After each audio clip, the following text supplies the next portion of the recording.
So Jimmy D, can I ask you a few questions? Sure. Sure. Here's the mic. So I told you last night, or what night was it? Tuesday. Tuesday night about Jimmy D's Original Ninja. He and I go way back to the 80s. I didn't mention to all of you that Jimmy D has had some issues that prevent you from being able to sell real estate.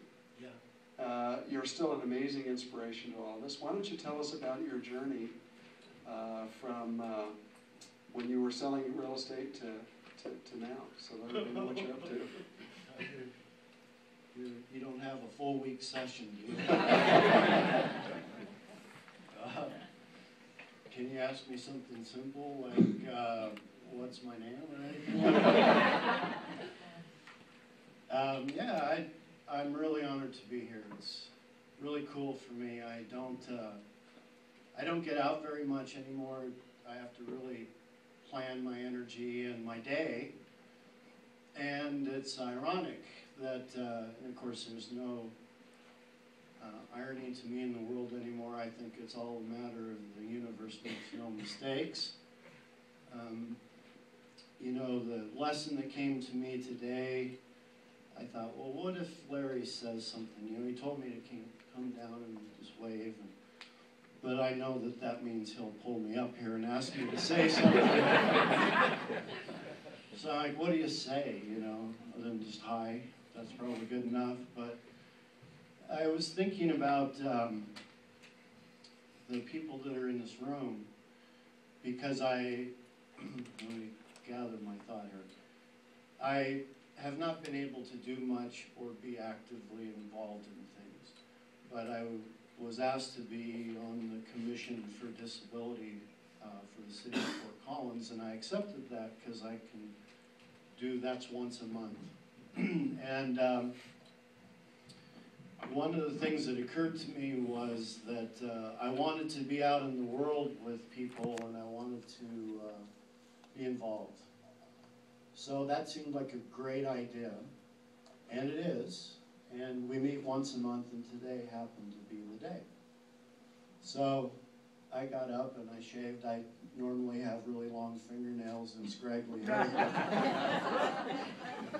I got cleaned up because I had this meeting today, and Larry very generously going up to Lake Dillon to his condo tomorrow, and needed to get a key. So then the ninja class was happening, and I came down here.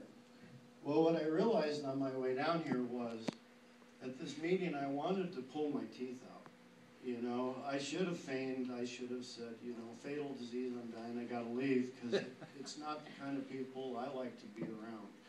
There was a lot of discussion, and there was questions, and I mean, they could have discussed whether a plastic garbage can is better than a metal garbage can for hours.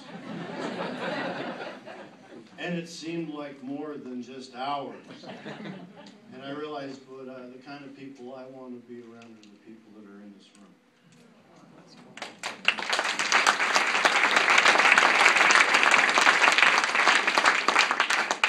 So actually, you've given me a great gift, because I needed a change of energy.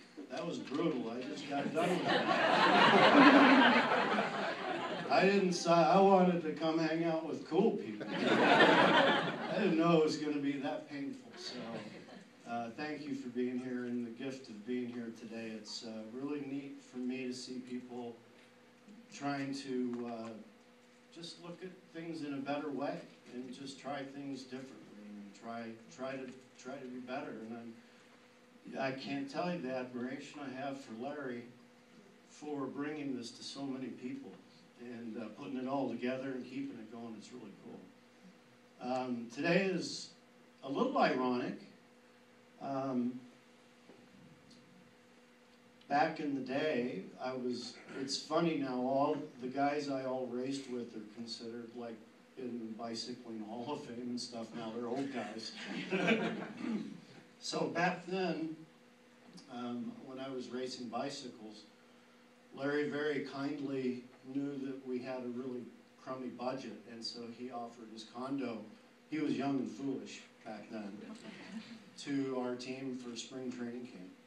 And I don't know if you know where Lake Dillon is. Does anybody know where that is? It's Okay. up by some of the skiers like Breckenridge and Vale and that area.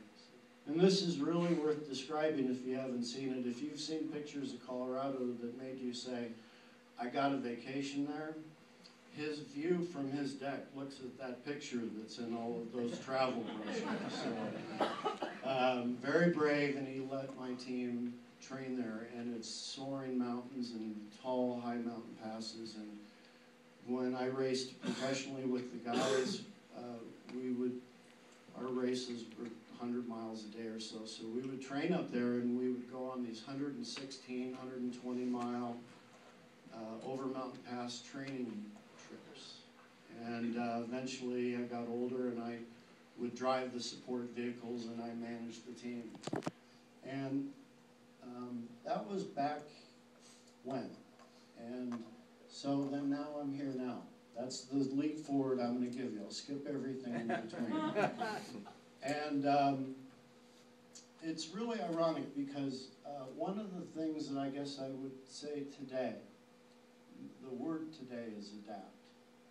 And you know, it's interesting because as my health has changed, I've had to learn to adapt over and over and over and over.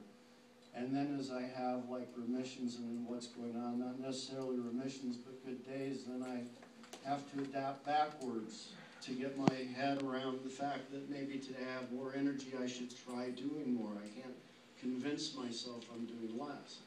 And then I have to adapt going backwards. So I've become the master of adaptation. And so the interesting thing is that sometimes the picture of what I want it to be like is not what it looks like. So Larry, my wife and I, my lovely wife Laura, she loves to snowboard, man. She's good at it. I suck at it, especially now.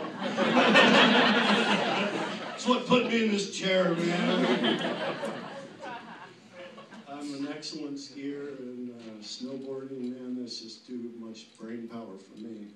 So anyway, my health was declining, and they thought it was multiple sclerosis, and we were very concerned. I was very concerned. She wasn't concerned that my situation would be devastating financially if we got married, and we'd been together a while. And she said, you know, to hell with it. So we're married, and Larry and Pat gave us that the time at the condo, the same condo I was telling you about with the team. And we waited because we kept thinking I was going to have a remission.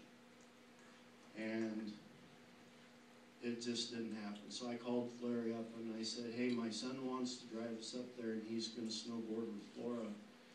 And, you know, is there any way? And he's like, sure, you bet, you know, come on up. So I was thinking about it, and I thought, you know, it's really interesting, that little life loop, that little circle from when I started, and I would be one of the top guys with the top guys, charging over these mountain passes and everything else, day after day.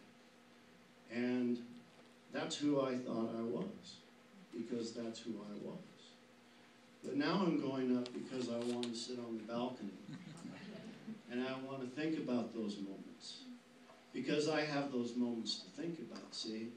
Now, if I got here and I didn't have that in-between stuff that Larry asked about, it'd really suck right now.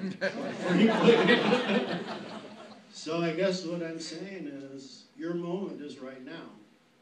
But it's going to change, so you're going to have to learn to adapt for the next moment. And then for the next one. And I can promise you, I'm testing this theory. It doesn't stop. It just keeps coming. So the word today, I guess, I would say would be adapt. And, you know, I thought I had MS, and they told me I had MS for a million years, and there were a lot of different things going on with me. And extra things and more things and different things. And so we had adapted to the idea that I would have multiple sclerosis. So I have a thing now, they're multi-system atrophy. It's just kind of like everything, you know, it's like Parkinson's and Lou Gehrig's and MS kind of all rolled into one, and it's been a quick change. And we had waited, thinking that I would be able to go up and ski, and we waited and we waited and we waited, and it's been 3 years. Well, geez Louise, what if I kicked off? I wouldn't have used it then. So what are y'all waiting for? Go out there and do something great. Thank you.